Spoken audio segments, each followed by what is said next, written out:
ბრიტანული ბიზნეს გამოცემის CTAM-ის ინფორმაციით მასშტაბურმა საერთაშორისო კომპანია Procter & Gamble-მა ტელეკომპანია იმედთან კომერციული ურთიერთობა გაწყვიტა. გამოცემის თანახმად კომპანია, რომელიც ფლობს ისეთ ბრენდებს, როგორიცაა Gillette, Pampers, Head & Shoulders, Tide, Ariel და სხვა, იმედში რეკლამის განთავსებას აგრძელებდა მიუხედავად იმისა, რომ ტელევიზიას თებერვალში გაერთიანებულმა სამეფომ სანქციები დაუწესა. CTAM-ის ინფორმაციით კომპანიის ევროპული ეთიკისა და შესაბამისობის ოფისის უფროსი დირექტორისა და ხელმძღვანელის ჯონ ბრენდონის მიერ ჩატარებული შიდა გამოძიების შემდეგ კომპანიამ ორშაბათს მედია კომპანიასთან საქმიანი ურთიერთობა შეწყვიტა. თემას დღეს გამოეხმაურნენ ქართულ ოცნებაში. ირაკლი კობახიძემ თქვა, რომ საქართველოში ყველაზე რეიტინგული ტელეკომპანია მსოფლიოში ყველაზე ურეიტინგო პრემიერ-მინისტრმა კირ სტარმერმა დაასანქცირა, რომელიც გუშინ თუ კობახიძეს დაუჯერებთ, თანამდებობიდან ტირილით გადადგა. თქვენ იცით, რომ საქართველოში ყველაზე რეიტინგული ტელეკომპანია დაასანქცირა მსოფლიოში ყველაზე ურეიტინგო პრემიერ-მინისტრმა, რომელიც გუშინ ტირილით გადადგა საკუთარი თანამდებობიდან, ხო? ეს არის კარმა, რომელიც მიუბრუნდა ბატონ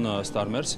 სირცხვილია, რაც მოხდა, ეს არის ბრიტანეთის სირცხვილი, რომ ბრიტანეთი ტრადიციულად ითვლება ადამიანის უფლებების სამშობლოდ და ბრიტანეთმა გადაწყვიტა დაეხურა საქართველოში ტელევიზია და თავს დასმოდა თავისუფალ მედიას ჩვენს ქვეყანაში, ხო?